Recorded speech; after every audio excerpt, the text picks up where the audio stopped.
Taib, assalamualaikum warahmatullahi wabarakatuh.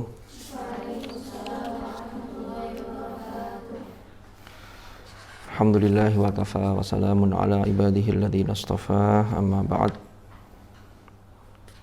Sebelum kita lanjutkan ngaji kita mulai dengan bacaan Ummul Quran. Mudah-mudahan majelis ilmu ini ditakdir oleh Allah menjadi majelis ilmu yang nafi'an mubarakan fiddin wa dunya wal akhirah. Dan mudah-mudahan kita semua ditakdir oleh Allah menjadi ahlul Quran, ahlullah wa khassatuh. Mudah-mudahan dengan wasilah kita ngaji ini, kita semua, keluarga kita senantiasa mendapatkan perlindungan dari Allah, dijauhkan dari segala mara bahaya dan segala penyakit serta dijauhkan dari wabah. Ala hadhihi niyyah wa ala kulli niyatin salihah wa ala ma nawainahu wa ala ma nawahu as-salafus salih. Thumma ila hadratin nabiyil mustafa Muhammadin sallallahu alaihi wasallam wa alihi wa ashabihi al-kiram. Wa ila silsilati masyayikhina fi ta'limina wa ta'allumina wa nakhussu khususan ila muallif kitab At-Tibyan fi Adabi Hammalatil Quran Al-Imam Muhyiddin Abi Zakaria Yahya bin Sharaf An-Nawawi Asy-Syafi'i wa nafa'ana bihim wa bi'ulumihim fid dharain amin. Al-Fatihah.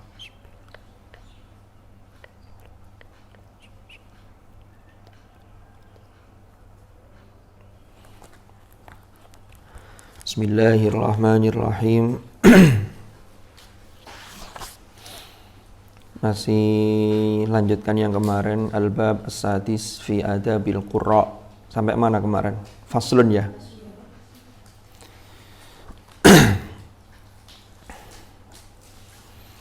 Ini ngaji itu kelihatannya ya begini-begini ini. Dibacakan, lalu sampai maknani, lalu sampai mendengarkan penjelasan. Tetapi kalau ngaji kayak begini tidak dilakukan, itu nanti ya tidak bisa menjadi begitu-begitu. Artinya begini, kita ini sedang menginternalisasi sebuah nilai. Apa ini, buaya tah? Bukan ya. Sedang menginternalisasi nilai yang ini kadang memang hasilnya tidak bisa langsung. Ini kalau kesini gawat ini.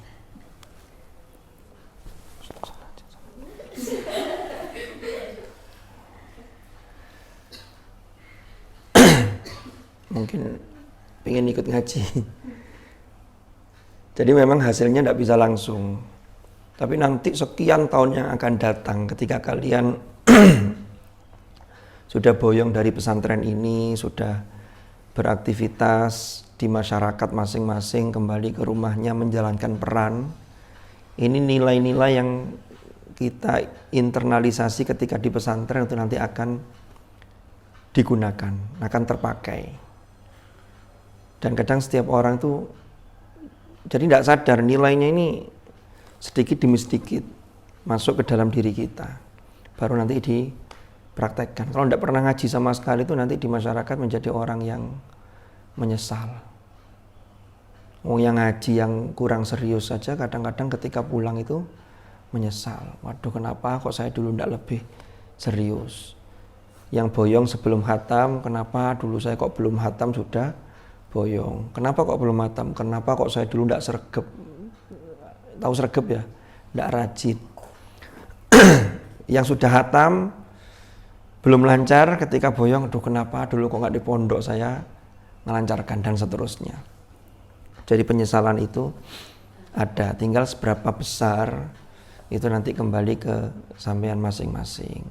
Kalau serius di pesantren, sregep, nanti insya Allah kalaupun menyesal juga tidak nemen-nemen gitu loh. Jadi ini perlu. Bismillahirrahmanirrahim. Faslun utawi iki iku fasal. Ai hadza faslun. Qala al-muallif rahimahullahu ta'ala wa nafa'ana bihi wa bi'ulumihi fid dharain amin. Kita masih melanjutkan al-bab as-sadis, yaitu bab yang ke-6 yang menjelaskan tentang adab, akhlak bagi para qurra, para pembaca Al-Quran, para penghafal Al-Quran, para santri. Kemarin di paragraf pertama ini menjelaskan tentang adab-adab yang sifatnya batin. Jadi terkait dengan etika dalam diri.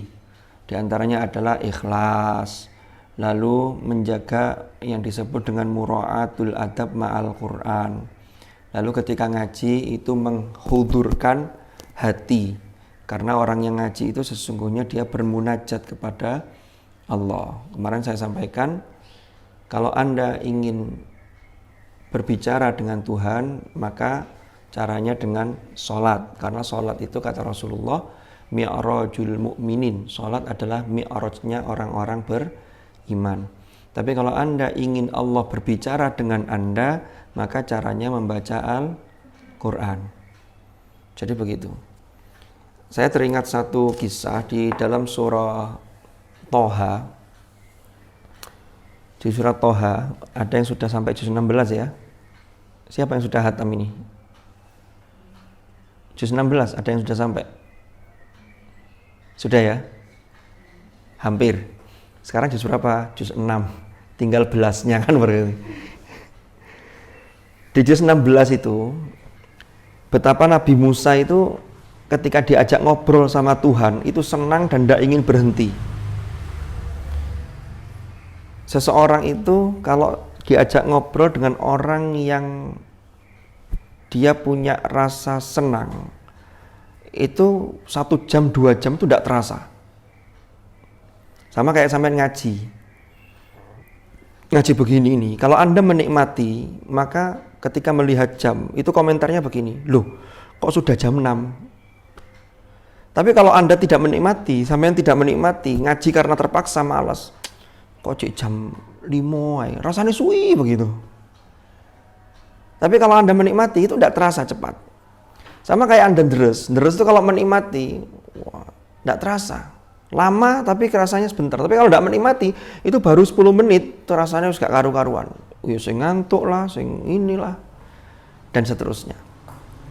Lah, kalau seseorang itu diajak ngobrol sama orang yang dia cintai atau dia kasihi, itu pasti pengennya berlama-lama.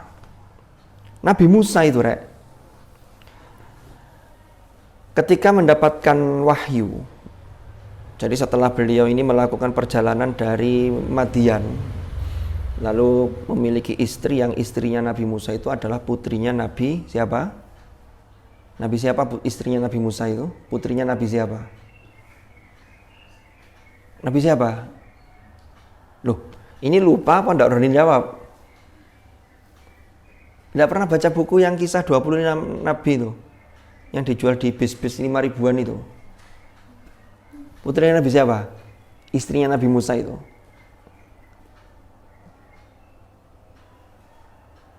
Putrinya Nabi Nabi Syuaib. Baca juz 20 itu. Walamma tawajjaha tilqa'a Madyanah dan seterusnya itu. Sampai nanti kalau sudah selesai menghafalnya, wah di Quran itu lengkap sudah. Mau nyari tentang apa, semuanya ada. Tinggal bagaimana kita mengkontekstualisasikan. Saya lanjutkan. Ketika Nabi Musa dari Madian bersama istri beliau, lalu beliau ini melihat ada cahaya, kelihatan api. Lalu kemudian Nabi Musa ini bilang ke istrinya, jenengan di sini dulu ya, saya tak ke sana. Inni anastu nara dan seterusnya.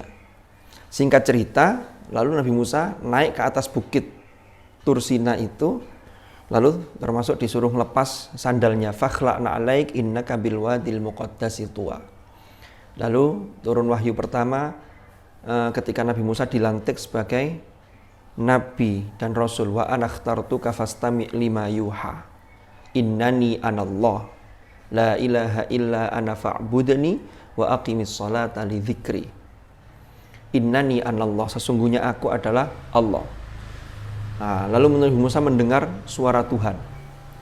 Tapi jangan dibayangkan suaranya seperti suara-suara kita. Karena kalau Anda membayangkan itu berarti kita masuk dalam tajsim, itu tidak boleh. Tajsim itu menjisimkan Tuhan. Padahal Allah itu mukhalafatul lil hawadith. Jadi berbeda dengan makhluk dan Allah Maha Suci. Ya sudah, kita percaya saja, tapi bentuknya gimana? Wallahu a'lam. Ya. Lalu Nabi Musa ditanya dalam rentetan cerita di surat Toha itu,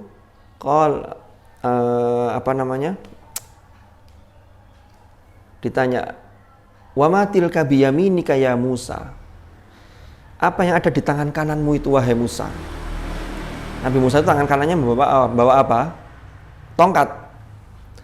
Wa ma tilka biyaminika ya Musa. Allah bertanya kepada Nabi Musa dengan apa yang ada di tangan kananmu itu wahai Musa. Mestinya jawabannya gimana? Umpama saya ada yang nanya nih, Ustadz, di tangan kanan jenengan apa? Aqua. Sudah cukup kan? Tapi karena yang tanya itu adalah zat yang luar biasa, yang Nabi Musa itu ingin berlama-lama berdialog dengan Tuhan, maka Nabi Musa jawabnya tidak cukup begini. Wa ma tilka biyaminika ya Musa. Sebenarnya kan jawabannya cukup qala hiya asai. Asai itu maksudnya asaya. Ini adalah tongkatku wahai Allah. Enggak, tapi Nabi Musa diperpanjang sama Nabi Musa. Apa kata Nabi Musa? Qala hiya asai atawakka'u 'alaiha wa ahushu biha 'ala ghanami. Atawakka'u fiha wa ahushu biha 'ala ghanami. 2. Waliya fiha ma'aribu ukhra. 3. Satu pertanyaan dijawab dengan 3 jawaban. Kenapa? Karena Nabi Musa ingin berlama-lama agar nanti harapannya ada lanjutan dari jawaban itu. Ada tanggapan balik. Apa jawab Nabi Musa? Ini adalah tongkatku ya Allah. Atawakka'u 'alaiha, yang aku gunakan untuk menahan diriku. Wa ahusyu biha 'ala ghanami, dan aku gunakan untuk angon wedhus. Jadi angon kambing. Jadi tongkat itu untuk ketika menggembala kambing. Waliya fiha ma'aribu ukhra, dan saya gunakan untuk kepentingan-kepentingan yang lain. Ya.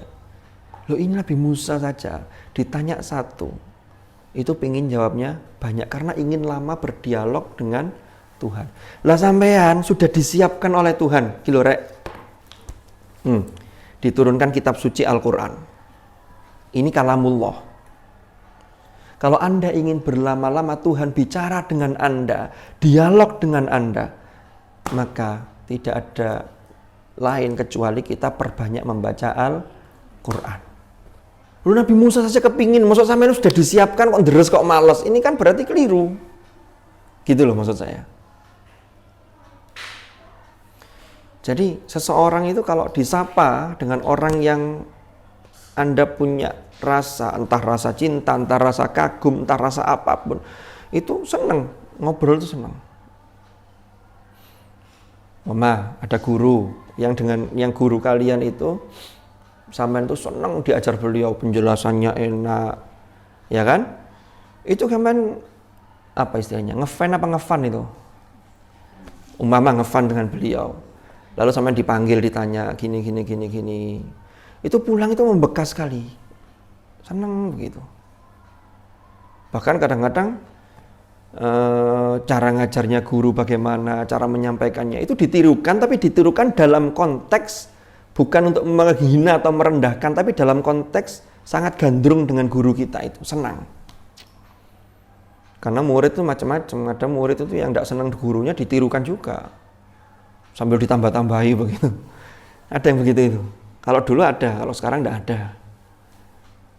Ini kan pendiam semua, apalagi pas ngaji begini, diam. Tapi kalau pas guyon ya tidak kelihatan diamnya. Oke.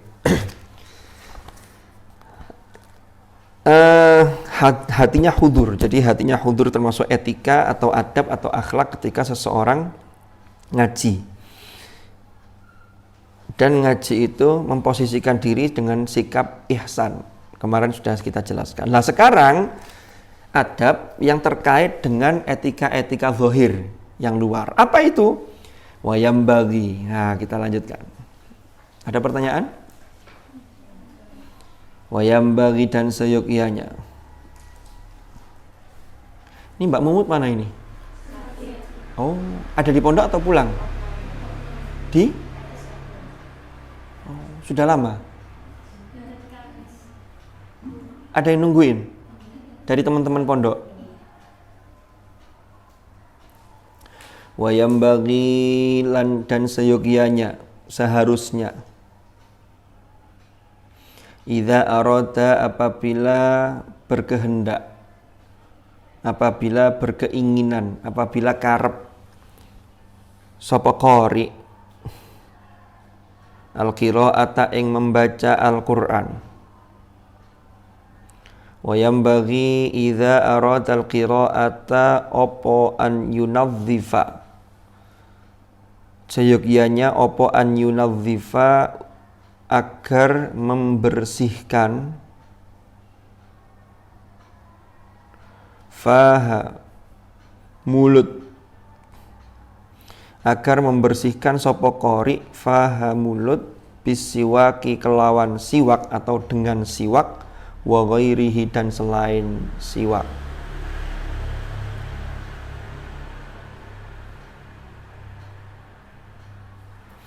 Wal ikhtiyaru fis siwaki, wal ikhtiyaru utawi yang ikhtiar yang terpilih fis siwaki ing dalem siwak iku an yakuna yen to ana apa siwak iku bi'audin kelawan kayu min arokin dari arok, kayu arok. Kayu arok itu ya yang biasa digunakan siwak itu. Kalau kalian habis ziarah haji atau umroh atau beli di toko, itu ada kayu yang khusus kayu siwak. Itu dulu Rasulullah menggunakan kayu arok itu.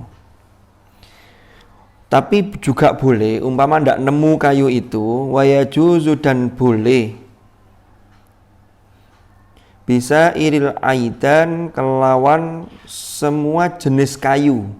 Tapi ya tetap harus dilihat-lihat. Nanti kayu jati dipakai siwak ya yang kalah gusi sampean. Wabikullilan kelawan setiap sesuatu, segala sesuatu yunadzifu yang dapat membersihkan opoma. Jadi kalau tidak ada kayu arok tadi bisa menggunakan segala sesuatu yang memungkinkan untuk bisa membersihkan mulut. Di bagian mulut terutama di gigi, karena gigi itu yang mengunyah makanan. Kal khirqati seperti kain kasar. Kal khirqati seperti kain al khosnati yang kasar. Jadi seperti kain yang kasar. Wal asnani dan alkali itu garam abu. Wa ghairi dzalika dan lain sebagainya.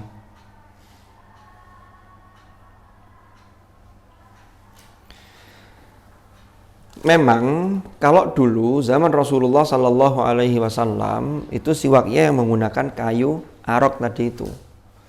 Kalau umpama sekarang sampean ndak nemu kayu, ndak nemu ini, tapi sampean sebelum ngaji itu mulutnya bersih, sudah gosok gigi, pakai pasta gigi, pakai odol, mereknya terserah, ya. Sudah bersih, ya itu sudah bisa termasuk. Tapi ketika sikat gigi, ya niatkan itu juga bagian dari perintah untuk membersihkan mulut, sehingga itu termasuk bagian dari bersiwak. Nanti kalau punya siwak ditambahi lagi ya itu lebih bagus. Tapi tidak perlu bawa odol lalu sebelum sholat dadak gosok gigi di musola, ya nanti kan gimana kumurnya, dadak ngepel barang nggak sholat nanti. Karena ini disunahkan Ustaz, saya pakai odol. Tidak usah pakai odol, yang penting saya sudah berangkat dari kamarnya masing-masing sebelum ke sini. Apalagi posisi bangun tidur dan sebelum tidur. Kalau sebelum tidur sudah gosok gigi, itu memang sesuai anjuran dokter dan itu memang sesuai perintah agama. Jadi mulut itu bersih, ketika bangun itu tidak nemen-nemen. Tapi kalau sebelum tidur sampai makan sesuatu, itu bangun itu sudah mulut tidak enak. Udah gitu jamaah subuh tidak gosok gigi. Ini tidak dianjurkan. Ya gosok gigi dulu lah. Saya kira semuanya gosok gigi. Dan semuanya sudah punya sikat gigi masing-masing. Tidak ada yang minjem teman ya kan. Jadi itu ya, terlebih lagi kalau punya siwak sebelum ngaji ditambahi pakai siwak, itu juga lebih bagus. Kalau tidak ada itu, boleh juga menggunakan kayu selain kayu arok atau dengan kain yang kasar. Tapi kalau sudah gosok gigi ya tidak usah lah. Umpama sebelum sholat pakai kain ini. Nanti kalau dicuci itu bajunya itu warnanya di sini beda sendiri. Karena sering dipakai untuk, ya lebih baik enggak. Karena kalau baju ini kan kalau dipakai kemana-mana kan, apalagi mukena, warnanya putih. Ketika dicuci tidak bisa hilang karena pengaruh bekas dari gigi sampean. Cukup pakai sikat gigi tidak apa-apa. Wa fi husulihi, kita lanjutkan. Wa fi husulihi dan ing dalam penggunaan siwak. Wa fi husulihi dan iku ing dalam penggunaan siwak. Jadi menggunakan siwak bil usbu'i dengan jari. Kalau tidak ada kain, tidak nemu apa-apa, belum gosok gigi umpama, lalu boleh enggak kalau umpama sebelum ngaji itu giginya digosoki pakai tangan, pakai jari. Kalau dalam kondisi sekarang lebih baik dihindari karena kita ini tidak tahu di jari kita ini kumannya, bakteri, bahkan naudzubillah ada virus yang kita tidak tahu. Makanya sering-sering cuci tangan. Nanti justru yang terjadi malah bukan bersih, malah kotor, bahaya. Makanya harus sering cuci tangan. Lalu kamu sampean sikat gini lali gak cuci tangan kan bahaya, sehingga virus bisa masuk.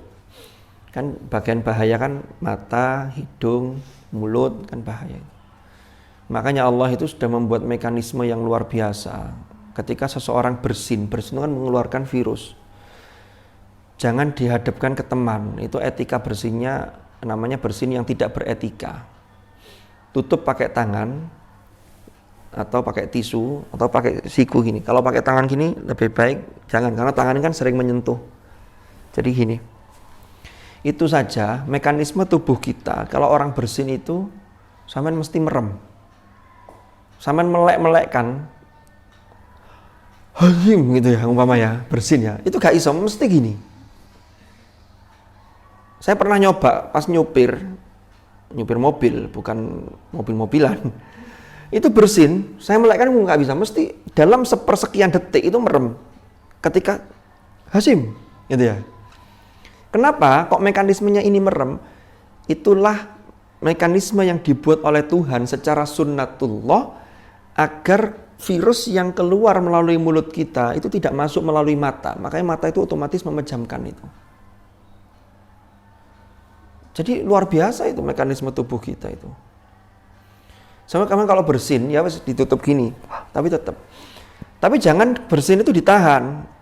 Itu juga tidak bagus katanya. Ditahan kan ada yang gini. Ditutupi gini. Ini tidak keluar nanti akhirnya. Ya kalau tidak ada orang ya ke bawah ini.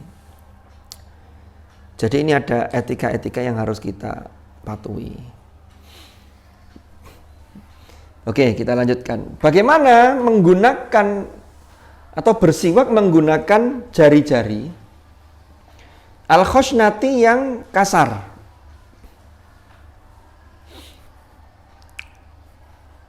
Salasatu aujuhin utawi terdapat 3 pendapat. Dan penggunaan jari yang kasar untuk bersiwak itu ada 3 pendapat li ashabi Syafi'i, bagi pengikut madhab Syafi'i, Imam Syafi'i rahimahum Allahu ta'ala. Mudah-mudahan Allah melimpahkan rahmat hum ing ashabus Syafi'i. Asyharuha utawi yang paling masyhur, pendapat yang paling masyhur, yang paling terkenal, annahu la yahsul, bahwasanya menggunakan jari itu tidak diperbolehkan. La yahsul, ini yang pertama, tidak boleh digunakan. La yahsul,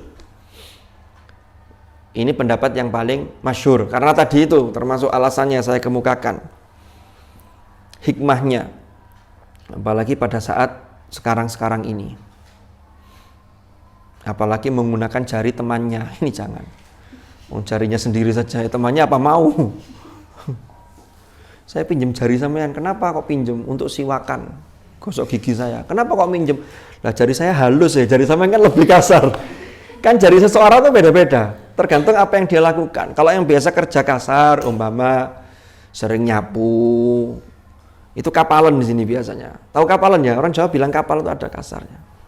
Tapi kalau tangannya tidak pernah megang kora-kora aja tidak pernah, ya bisa lebih halus. Tapi halus itu bukan berarti baik. Kadang kalau halus itu, ya memang halus kelihatannya, tapi gampang terluka. Tapi kalau kasar kapalan tadi, wah aman itu. Kalau pas ngiris-ngiris, itu kena pisau, itu bukan jarinya yang berdarah, pisaunya yang cuil. Itu karena sudah terbiasa nyapu tadi. Pendapat yang paling masyhur, yang paling terkenal itu la yahsul. Makanya ini lebih baik dihindari saja. Kalau sudah gosok gigi ya sudahlah cukup. Karena nanti kalau pakai tangan, umpama nanti ada zaman belum cuci tangan, ada teman yang ngajak salaman. Kalau sekarang salaman agak dihindari, umpama kondisi sudah normal. Ya kan nanti bekas gigi sampean kan nempel di temannya. Apalagi tangannya tangan kanan. Maka yang lebih baik, yang aman ya gosok gigi. Habis makan apa, sebelum ngaji, gosok gigi lagi. Nggak apa-apa. Kalau eman odolnya ya nggak usah odol. Kalau eman sikatnya ya dibalik sikatnya. Jangan yang ada bulu-bulunya, yang kaku saja buat soki itu. Bisa nggak kira-kira?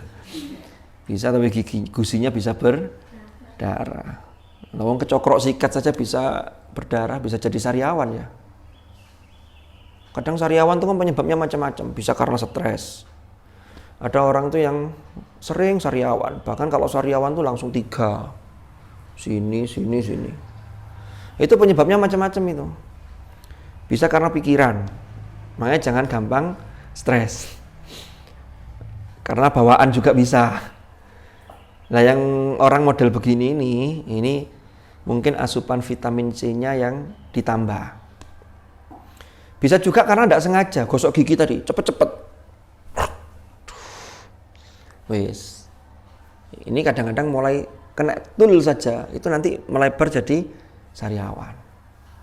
Ada yang tidak ngapa-ngapain tiba-tiba sariawan, ya biasalah, mungkin pas kurang untuk nutrisi vitamin C-nya. Karena kebutuhan kita vitamin C itu per hari berapa? Nah ini sudah bawa vitamin semua ini. Ya. Itu salah satu ikhtiar untuk menjaga kesehatan. Wathani, pendapat yang kedua, iku yahsul. Yahsul itu boleh.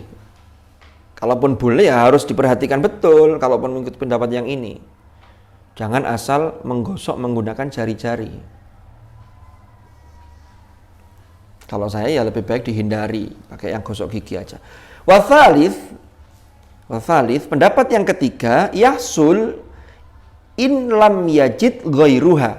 Boleh tapi dengan syarat tidak menemukan, yang membaca Al-Quran tadi, tidak menemukan ghairuha, selainnya, selain jari-jarinya. Gak bawa sikat gigi, lupa pas pergi kemana, dan seterusnya. Wala yahsulu in wujita, wala yahsululan ora hasil, artinya tidak boleh menggunakan jari in wujita apabila didapati selain jari tadi itu. Kalau ada sudah gosok gigi ya berarti ikut pendapat ketiga, ya berarti tidak boleh. Kenapa? Karena sudah ada sikat gigi. Wa yustaqulan bersiwak, wa yustaqulan bersiwak.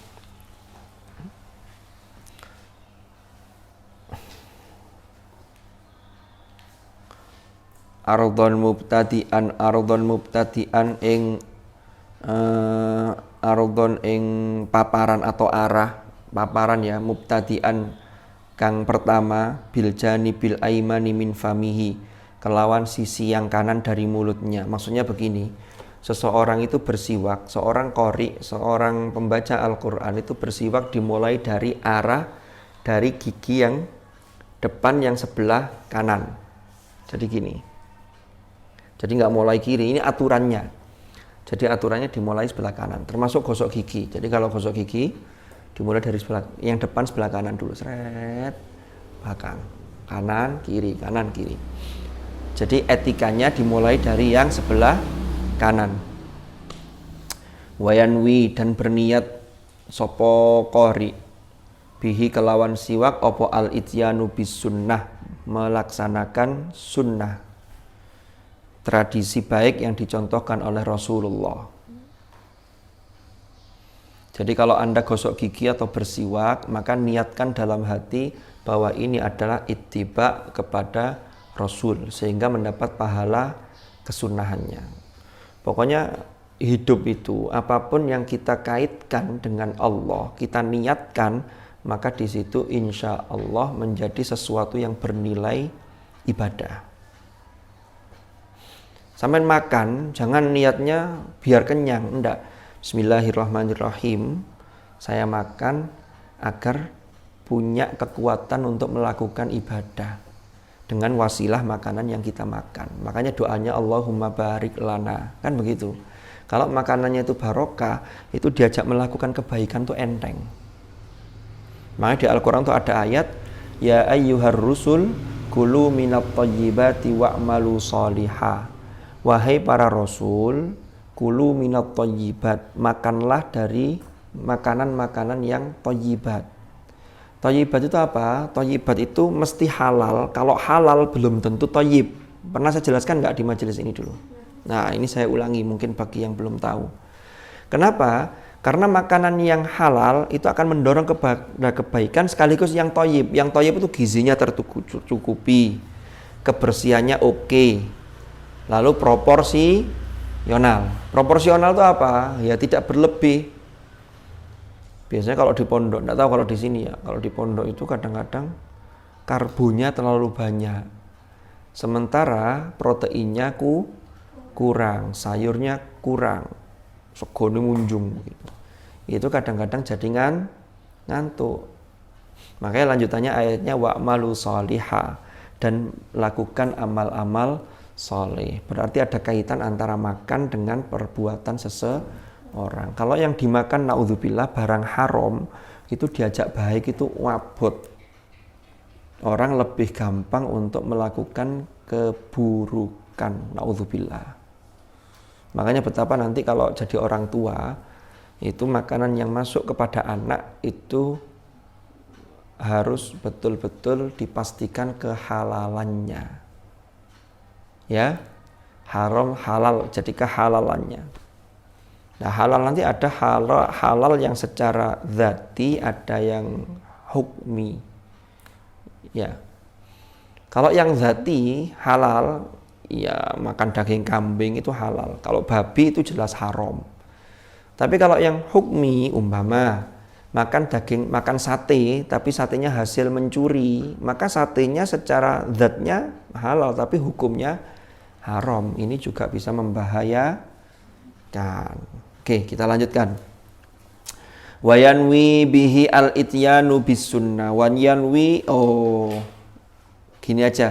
Wayanwi, dan berniat sapa qori bihi kelawan siwak al-ityana, pakai ing saja kalau begitu, al-ityana bis sunnah, yaitu mendatangi sunnah atau melaksanakan sunnah Rasulillah.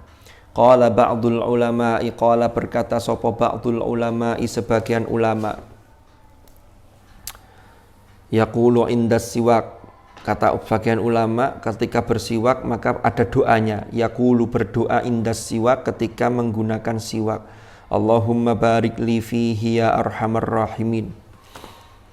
Sampai kalau dijeding pagi lagi gosok gigi, niatkan juga dalam hati dengan doa ini, Allahumma barik li fihi ya arhamar rahimin.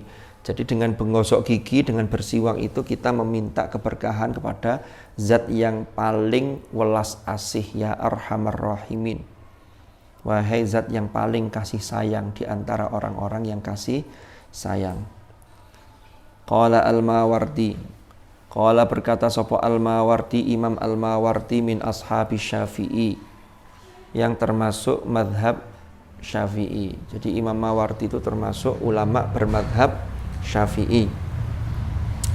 Kata beliau, yustahabbu, disunnahkan, apa an yustaka, yento bersiwak sopo seseorang, fi dhahiril asnani, ing dalem gigi bagian luar, wa batiniha, dan gigi bagian dalam. Jadi memang disunahkan tuh bersiwak itu baik yang gigi yang di depan ini, di luar, ini luar ya yang tampak dari ini, yang dalam tuh ya baliknya ini. Karena ketika mengunyah makanan itu memang memfungsikan gigi yang bagian luar dan bagian belakang, bagian dalam. Maka kalau gosok gigi kan juga begitu, seret yang dalam juga baliknya, termasuk dalam gigi geraham juga.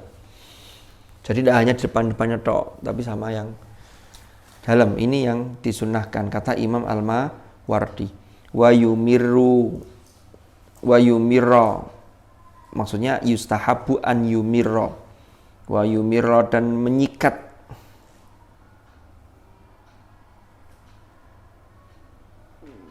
Menyikat sopo qori. Gini aja. Wa yumirra as-siwak ala atrafi asnanihi, dan menyikat opo as-siwaku, jadi siwaknya itu menyikat ala, atau gini, wa yumirra, dan menjalankan maksudnya menyikat sopo qori as-siwaka in siwak ala atrafi asnanihi ing atasi ujung-ujung giginya. Kalau marro yamurru itu lewat, kalau amarro yumirru itu melewatkan, berarti menyikat sopo qori as-siwaka ing siwak, menyikatkan tadi, siwaknya dijalankan. Ala atrafi asnanihi ing atase ujung-ujung giginya. Wa qarasi adrasihi, dan gusi gigi gerahamnya. Jadi termasuk gigi geraham sampai pada gigi itu kan menempel pada gusi. Ya gusinya tidak terlalu keras, karena kalau gusinya yang disikat terlalu keras ya bisa berdarah. Tapi paling tidak ini gigi sampai mentok pada pangkal yang menempel pada gusi. Wasakfi halqihi, wasakfi hanakihi, atau kalau saya kok ini sakfil hanak ini maksudnya. Sakfil hanak itu langit-langit mulut. Kalau sakfi halqihi itu langit-langit tenggorokan. Kalau gosok gigi sampai tenggorokan itu kok bisa enggak? Kalau sampai gosok gigi sampai tenggorokan, ya kecokrok ya. Oh gitu ya. Ini langit-langit mulut dibersihkan. Imraran lafiqan, dengan gerakan-gerakan yang lembut. Ya tapi jangan keras-keras. Jadi sakful hanak, langit-langit mulut itu juga disikat, dibersihkan dengan gerakan yang lembut. Qalu mereka berkata, jadi ba'dul ulama min ashabi Syafi'i itu berkata, wa yambaghi lan seyogyanya seharusnya opo an yustaka yento bersiwak sopo qori bi'audin mutawassitin, dengan kayu yang sedang itu maksudnya tidak terlalu keras juga tidak terlalu lembek. Sama juga kalau milih sikat gigi itu pilihlah yang nyaman, jangan hanya nyari murahnya. Kan sekarang ada sikat gigi itu yang satu harganya 2.000, tapi ya kurang maksimal. Kenapa? Karena pegangannya saja melur, tahu melur ya, tidak kokoh. Terus bulunya itu cepat mekrok. Sikat gigi itu kalau sudah mekar ya itu sudah tidak optimal.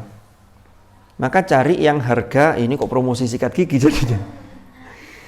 Ada yang soft ya dengan harga yang standar lah, paling tidak satu sikat gigi itu ya 9.000 10.000 lah. Karena ada yang 2.500, 10.000 dapat 3 juga ada. Macam-macam. Karena kalau sikat gigi yang terlalu kasar itu juga dipakai tidak enak. Kena gusi sedikit saja itu bisa berdarah. Apalagi jangan menggunakan sikat gigi yang berasal dari kawat. Nah, ada ya? Tidak ada. Yang ada itu sikat untuk lantai dari kawat. Itu jangan digunakan untuk gigi. Pasti akan berbahaya. Wa yambaghi an yustaka bi'audin mutawassitin. Lah ini, la syadidil yabusah. Nah, kalau ini terkait dengan siwak yang kayu arok tadi itu. La syadidil yabusa, yang tidak banget keringnya, wala syadidir rutubah, dan tidak juga banget basahnya. Kalau banget basahnya terlalu lembek, kalau banget keringnya itu terlalu kasar. Nah, nanti tadi saya analogikan dengan sikat gigi tadi, nyari yang tengah-tengah. Qala berkata fa inishtadda Fa in istadda yabsuhu, jika istadda menguat opo yabsuhu keringnya, maksudnya keringnya banget, layana maka melunakkan sopo seseorang hu ing siwak bilma'i dengan air. Kalau kayu arok yang terlalu kaku itu bisa dilunakkan dengan menggunakan air. Wala ba'sa biistimali siwaki ghairihi biiznihi. Ini zaman dulu loh ya. Zaman dulu kan produsen sikat gigi enggak kayak sekarang. Kalau sekarang kan sikat gigi banyak dijual di mana-mana. Kalau dulu itu kadang-kadang kayu arok itu juga kalau di daerah-daerah yang tidak ditumbuhi kayu itu sangat jarang. Dan mendapatkannya tidak seperti hari ini. Kalau hari ini lebih gampang sampean datang ke Cukir, ke toko Bina Ilmu itu siwak juga ada dijual di sana. Sampean ke Indomaret nyari sikat gigi yang model apa, harga berapa, merek apa, itu banyak pilihan. Kalau dulu ketika masih sulit, maka masih memungkinkan. Makanya lanjutannya begini, wala ba'salan, tidak apa-apa. Iku maujud bistikmali siwaki ghairihi, dengan menggunakan siwak orang lain, biiznihi, dengan izinnya. Tapi biasanya untuk meminimalisir dipakai baliknya, kan ada dua sisi kanan kiri, itu dipakai baliknya. Tapi kalau sekarang ya janganlah siwak join, sikat gigi join dengan teman, itu jangan, karena ini akan bisa berbahaya karena di situ tempatnya kuman. Terus kalau norok sikat gigi itu yang tersimpan baik ya, karena bisa debu. Kadang sisa-sisa pasta gigi itu, kalau sikat gigi sampean taruh di jeding apa dibawa balik ke kamar. Itu kadang-kadang tuh kalau malam itu cicak itu turun, itu nyari sikat gigi yang di situ ada sisa-sisa pasta gigi itu. Mungkin kan di sikat gigi itu nyantol sisa makanan. Jadi kalau sampean mau gosok gigi itu jangan lupa membasuh dulu sikat giginya, jangan langsung dikasih odol lalu dipakai. Nanti joinan sama cicak. Loh iya. Kalau tidak percaya coba amati. Sampean kalau bangun tengah malam itu kadang-kadang cicak itu ada yang berjalan ke arah sikat gigi. Jadi kalau dulu itu masih mungkin wala ba'sa biistimali siwaki ghairihi. Tapi kalau sekarang ya diusahakan janganlah. Ya. Dan insya Allah tidak ada ya yang sikat gigi joinan, tidak ada ya. Wa amma lan anapun idza kana yenalikane ono apa famuhu, mulutnya seseorang iku najasan, najis, bidamin au ghairihi. Jadi kalau mulut seseorang itu ada najis, termasuk najis yang disebabkan ada keluar darah atau ghairihi atau selainnya, fa innahu maka sesungguhnya maka sak temeni kelakuan iku yukrohu dimakruhkan lahu bagi seseorang opo qiraatul Qur'ani, membaca Al-Qur'an, qabla ghuslihi, sebelum membersihkannya. Jadi kalau ada gusinya berdarah, maka dimakruhkan untuk membaca Al-Qur'an kecuali kalau sudah dibersihkan. Biasanya kalau gusi berdarah, untuk memampetkan darahnya itu sebelum dibersihkan itu pakai es batu sehingga ada beku, lalu mampet, sudah bersih. Ini makruh saja ya, makruh. Wahal yahrum, apakah haram? Artinya apakah itu wahal yuhram atau wahal yahrum, apakah itu diharamkan, apakah itu haram?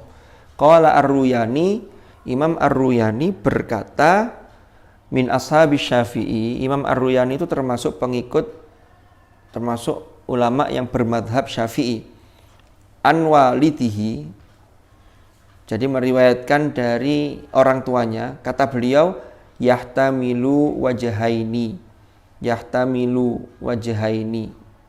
mengandung ya wajahaini ing dua pendapat. Dua pendapat itu berarti apa? Bisa boleh, bisa ndak boleh. Wal asah la yahrumu, tidak, maksudnya ketidakbolehan itu tidak sampai pada derajat keharuman. Umpama sampean gusinya berdarah, kenapa ndak ngaji? Gusi saya berdarah. ya dibersihkan dulu. Kalau tidak dibersihkan ya tetap ngaji ya tidak apa-apa, tidak sampai pada haram. Hanya makruh terkait dengan etika, terkait dengan akhlak, terkait dengan sopan santun untuk qiraatul Quran. Karena yang kita baca adalah kalamullah. Ada pertanyaan sampai sini? Monggo. Ini kan ada doa gosok gigi. Nah ini kan biasanya kan kita gosok gigi di kamar mandi. Ini aku dianjurkan aku boleh gitu. Kalau lagi di kamar mandi, karena ini ada lafadz Allahumma. Kalau doa mau masuk kamar mandi itu kan dibaca di luar sebelum masuk. Kalau sampai sudah masuk, maka doa itu di dalam hati itu sudah cukup, tidak perlu talafut. Tapi kalau wudhunya di keran, umpama di luar, sampai lafadzkan tidak apa-apa. Yang mana ini terkait dengan etika. Jadi kalau sudah di dalam kamar mandi kok wudhu sekalian, maka doanya dalam hati, Allahumma barik li fihi ya arhamar rahimin. Tapi kalau di keran sudah keluar kamar mandi ya diucapkan tidak apa-apa, Allahumma barik. Sama seperti orang kalau niat wudhu tidak apa-apa, nawaitul wudu'a itu kan hanya niat. Tidak ada kalimat Allahumma, tidak ada kalimat untuk doa. Baru ketika doa setelah wudhu, keluar dulu dari kamar mandi baru doa itu. Termasuk Allahumma ja'alni minat tawwabin wa ja'alni minal mutatahhirin itu. Itu ketika sudah di luar sambil menghadap kiblat, yang baik kan begitu. Jadi keluar dulu.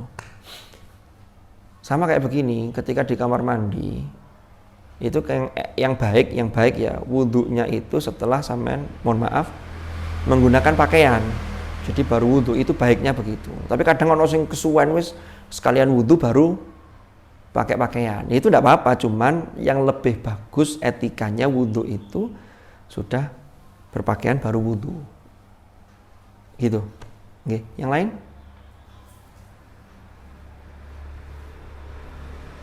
Oh enggak. Bismillahirrahmanirrahim. Kita lanjutkan biar cepat khatam. Faslun utawi iki iku fasal. Yustahabbu disunnahkan apa an yaqra'a yen to membaca sapa qari Al-Qur'ana ing Al-Qur'an wa huwa hale utawi qari iku ala taharatin ing atase suci, artinya disunnahkan dalam kondisi suci.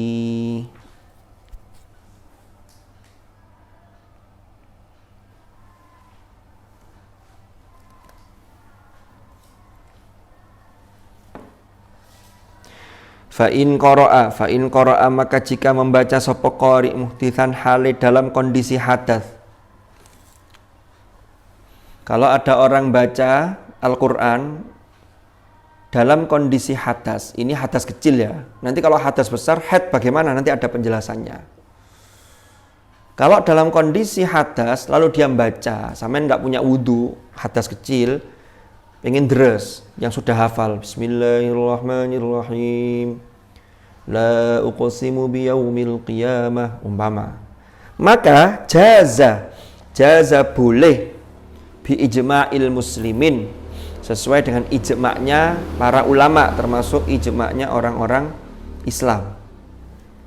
Wal ahaditsu utawi hadis fihi ing dalam hal tersebut yang menjelaskan tentang kebolehan orang yang berhadas kecil untuk membaca Al-Qur'an iku katsiratun, banyak, ma'rufatun, terkenal. Maksudnya banyak sekali, banyak yang sudah diketahui.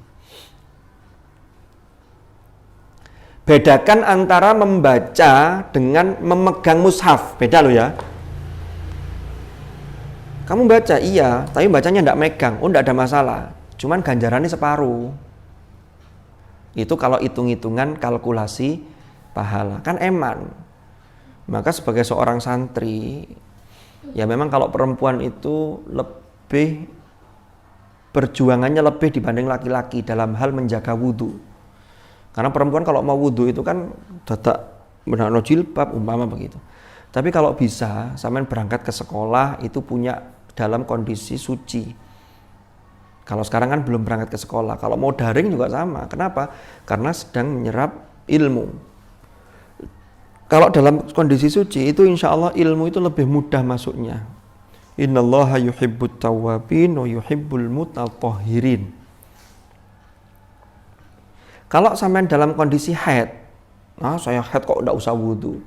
Kalau sampean wudu, ya memang itu tidak bisa menghilangkan hadas besarnya ketika haid itu. Tapi paling tidak Anda melakukan ta'abbud wudu itu, ya sudahlah, ini sebagai bentuk saya untuk membersihkan, walaupun tidak bisa mensucikan diri saya yang sedang haid. Tapi lumayan, tetap wudu. Tapi kalau pas suci, itu lebih baik. Ya, kalau laki-laki sebenarnya tidak ada alasan. Batal wudu gampang. Rambut ya cepat garing, ya, karena tidak panjang. Kalau perempuan itu kan, ya memang begitu. Tapi ganjarannya wakil sampean. Makanya biasanya mukena itu, yang rawan jamur itu daerah sini. Tahu jamur ya? Ada hitam. Kenapa? Karena bekas wudu ini, rambutnya masih basah. Sampean masih untung. Kita ini madhabnya mengikuti pendapat Imam Syafi'i. Yang Syafi'i itu ketika menafsirkan wamsahu biru'usikum ay bi ba'di ru'usikum, itu cukup sebagian kepala, yang itu cukup diwakili rambut 3 helai, cukup dimulai dari pangkal tempat munculnya ini, depannya sini sudah cukup. Coba kalau imam yang lain tuh, Imam Malik umpamanya, harus dibasuh semuanya. Ya kalau rambutnya panjang gimana? Makanya saya mengikuti Syafi'i itu sudah lumayan itu. Jadi ini terkait dengan membaca. Jadi pahalanya diskon. Kalau pahala didiskon kan eman. Iya, kalau beli sesuatu harganya ada diskon enak. Tapi kalau pahala diskon kan eman. Kecuali umpama dalam kondisi sampean berbaring laya-laya, saya pengen deres tapi mau bangun wudu kok berat umpama, sampean tutupno tinggal 1 kaca, ya lanjutkan enggak apa-apa deresnya tanpa memegang mushaf. Lah kalau memegang mushaf nanti ada lagi perbedaan pendapat. Nanti dilihat ini mushaf yang murni mushaf, hanya tulisan ayat-ayat Al-Qur'an, atau mushaf yang sudah ada sandingannya, ada terjemahnya, ada tafsirnya, itu beda lagi nanti. Nah, nanti bagaimana? Nanti kita lihat penjelasan berikutnya. Qala berkata sapa Imamul Haramain. Imam Al-Haramain berkata, wala yuqalu, kata beliau, wala yuqalu, dan tidak dikatakan irtakaba melakukan sapa qori makruhan ing sesuatu yang makruh. Bal hanya, akan tetapi, huwa tarikun lil afdol, dia meninggalkan yang utama. Tarikun meninggalkan sapa qori lil afdoli, terhadap yang lebih utama. Maksudnya begini, tadi itu boleh ndak kalau membaca Al-Quran tapi dalam kondisi punya hadas?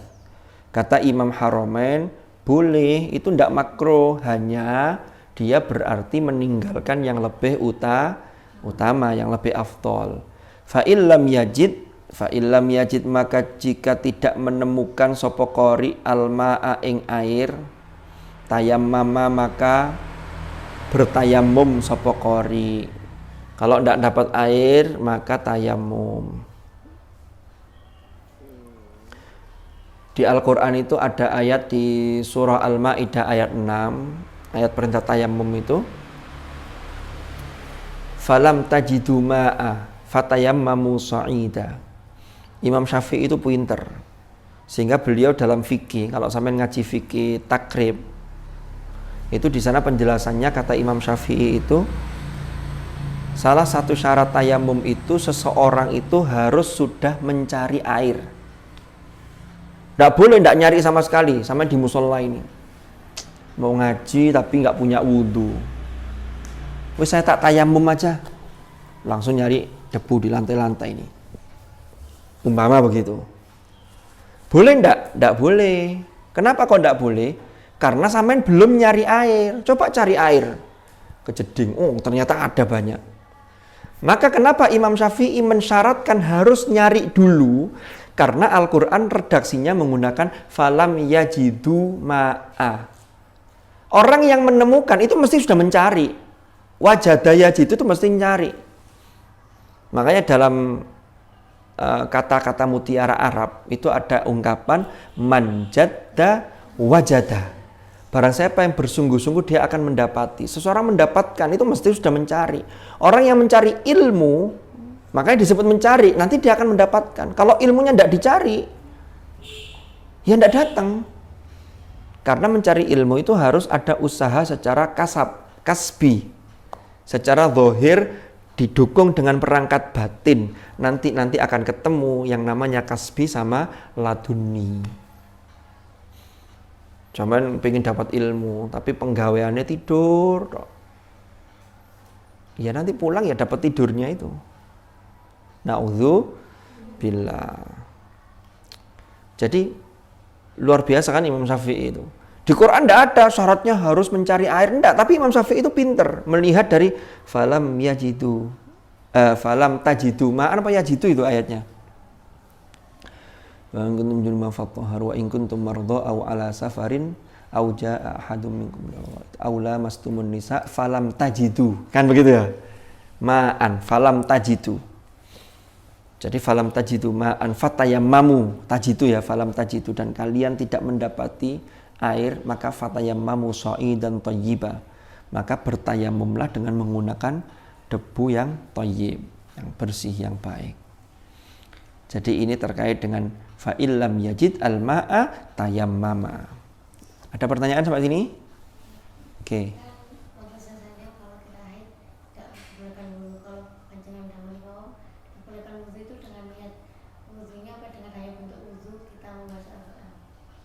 Jadi begini, kalau dengan wudhu orang yang haid, ini ada lanjutannya nanti sebenarnya. Jadi kalau orang haid membaca Al-Quran, ini ada pendapat yang mengatakan tidak boleh. Ada yang mengatakan boleh, tapi Quran yang sudah biasa dibaca, termasuk yang sudah dihafal dengan niat zikir. Karena wudhu itu tidak bisa mensucikan haidnya. Jadi begini. Ini sebenarnya nanti ada di sini. Jadi begini ya. Haid itu kan adalah suatu proses alami yang dialami oleh perempuan. Karena sel telur itu yang tidak dibuahi itu secara rutin akan runtuh. Jadilah darah haid. Nah, ketika seseorang haid maka dia dihukumi hadas besar. Tapi hadas besarnya orang haid itu beda dengan orang junub. Kalau orang junub itu dia bisa mandi langsung, membersihkan diri suci dari junubnya. Kalau haid itu kan nunggu mekanismenya yang setiap orang tidak sama. Kalau diambil rata-rata yang normal ya 7 hari lah. Kalau ada yang lebih, maksimal 15. Kalau lebih dari 15, maka nanti namanya istihadhah. Kan begitu. Nah, ketika seseorang itu haid dan seseorang itu menghafal Al-Quran, jadi haid itu kan ini memang masalahnya perempuan ini sangat pelik sekali ya, banyak ya. Orang haid itu kan macam-macam kondisi sosiologi seseorang. Belum lagi kondisi fisik. Ada yang ketika haid itu aman-aman saja, lancar karena teratur jadwalnya. Ketika haid ya lancar biasa, sehingga aktivitas biasa. Tapi ada yang orang itu haid, itu sebelum haid itu kena PMS, premenstruasi syndrome. Jadi kalau kayak ini sumpek dan seterusnya. Nanti begitu hari-hari pertama itu ada pusingnya juga. Umpama ada yang dilep, tahu dilep juga ya? Sakit, nyeri haid. Ada yang enggak. Lah ini setiap orang masing-masing beda. Ada yang ketika haid itu bawaannya pengennya tidur mulu. Nah, orang yang punya tanggungan untuk menghafal Al-Quran dan dia punya hafalan sekian, kalau 1 minggu hafalannya ditinggal tidak dideres sama sekali, maka pertama kekhawatirannya, nanti setelah haid, dia harus membangun kembali semangatnya. Kadang-kadang berat. Terus kadang mari gak setoran 10 dino, mau setoran itu membentuk lagi itu susah. Lalu yang kedua, nanti ada sekian hafalan yang bisa dilupakan. Maka ada pendapat yang mengatakan, kalau orang haid membaca Al-Quran, maka diniati zikir, boleh deres tapi tidak boleh nambah. Karena kalau nambah itu mesti Quran yang sampean hafalkan, tetapi kalau deres itu boleh karena dianalogikan, dikiaskan dengan orang. Nanti ada di sini pendapat ulama yang mengatakan Orang kalau haid boleh dia mengucapkan inna lillahi wa inna ilaihi raji'un.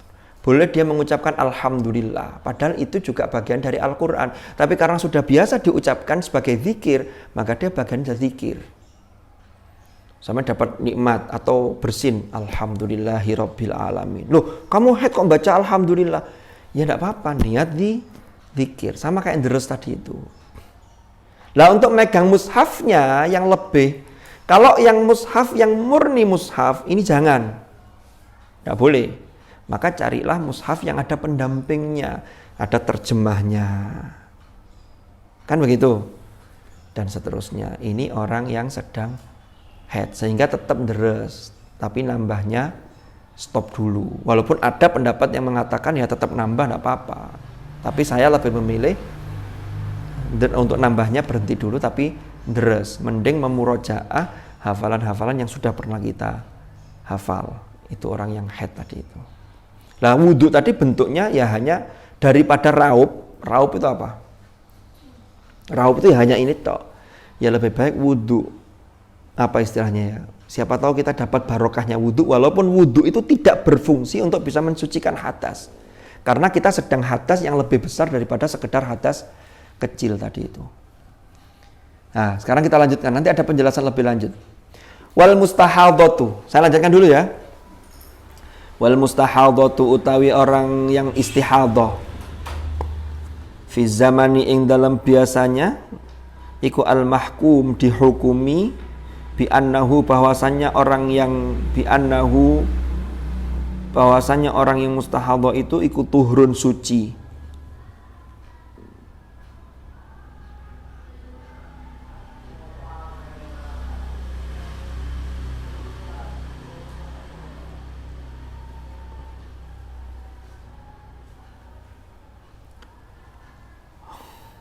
Hukmuha utawi hukumnya mustahadhah iku hukmul muhdits, hukumnya orang yang berhadas. Artinya ya ini kalau istihadhah itu ya tetap wudu. Jadi kalau sudah melebihi masa haid lalu masih keluar darah maka dihukumi istihadhah. Hadas besarnya dia mandi, lalu kalau sebelum sholat ya dia wudu. Wa ammal junubu, lan utawi orang yang junub wal haidu dan orang yang haid, fa innahu maka sesungguhnya fa innahu maka sak temene kelakuan iku yahrumu haram. Fa innahu maka sesungguhnya kelakuan iku yahrumu haram alaihi ma ing atase orang yang junub dan haid apa qiraatul Qur'ani, membaca Al-Qur'an. Ini aturan dasarnya tadi kan gitu. Kalau membaca Al-Qur'an ya jelas tidak boleh. Jadi ini hanya orang haid ya yang bisa niat dzikir. Kalau orang junub baca Quran deres niat dzikir tidak bisa. Karena niat orang yang junub itu bisa langsung mandi. Seperti mungkin ada orang laki-laki yang habis mimpi basah lalu bangun pagi deres dhisik sebelum mandi, tidak bisa. Harus mandi besar dulu. Oke. Sawaun kana ayatan au aqalla minha, sawaun kana padha uga ana sawaun kana ono sapa qari, artinya pembaca tadi membaca ayatan ing satu ayat au aqalla minha atau lebih sedikit dari satu ayat, artinya kurang dari satu ayat. Jadi walaupun hanya membaca seayat atau kurang satu ayat sama-sama tidak boleh. Wa yajuzu, lah ini wa yajuzu dan boleh lahuma bagi keduanya apa ijra'ul Qur'an ala qalbihima, menjalankan Al-Quran, artinya membaca Al-Quran ala qalbihima di dalam hati, min ghairi talaffuzin bihi, dengan tanpa dilafatkan, min ghairi talaffuzin bihi, dengan tanpa dilafatkan.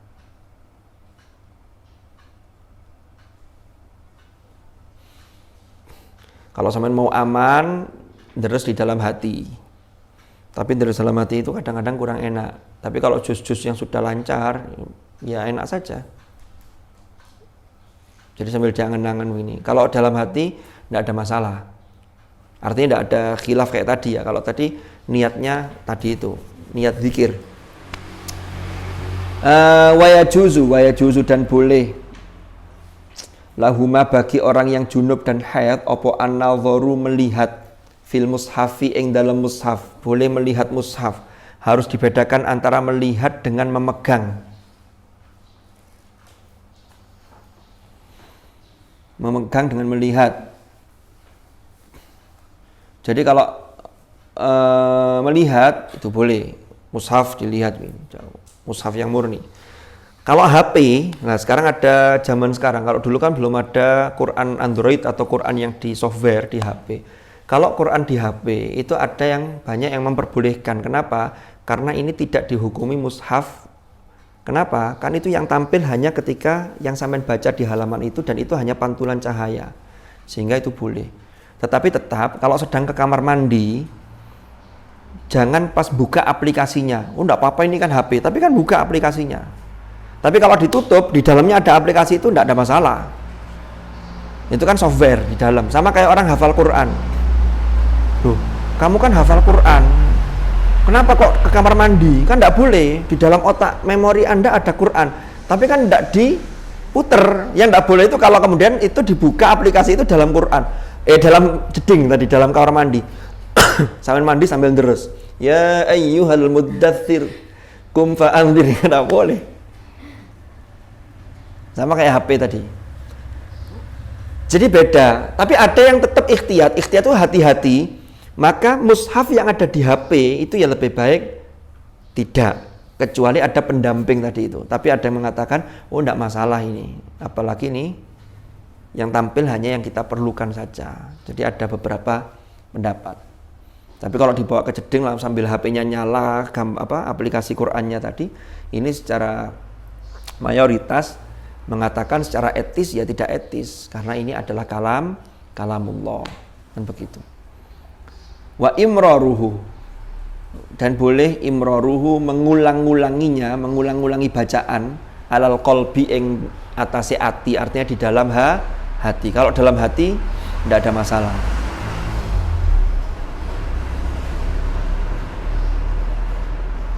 Ini daringnya jam berapa? Jam 7 sesuai jam. Iya.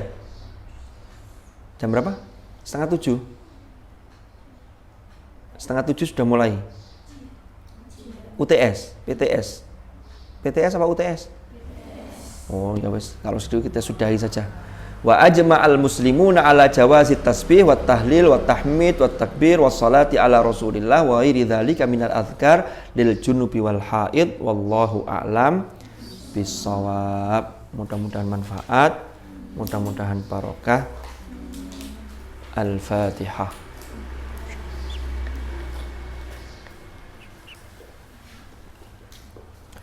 Bismillahirrahmanirrahim. Alhamdulillahirabbil alamin. Allahumma shalli wa sallim ala sayyidina Muhammad wa ala alihi. Allahumma ma'al Qur'an, Allahumma ma'al Qur'an, Allahumma ma'al Qur'an. Ij'alna wa auladana wa dhurriyyatina wa ahlana wa tullabana wa talibatina min ahlil Qur'an alladhina hum ahluka wa khasatuk waj'alna wa iyyahum minal ladzina istafaita min ibadika alladhina warithu kitabak wa sabaqu bil khairati bi idnik bi rahmatika ya arhamar rahimin waj'alna wa iyyahum min ahlil ilmi wa ahlil khair wa ahlit tuqah wa la taj'alna wa iyyahum min ahli syarri wad dhair. Rabbana atina fid dunya hasanah wa fil akhirati hasanah wa qina adzaban nar. Walhamdulillahi rabbil alamin. Al-Fatihah.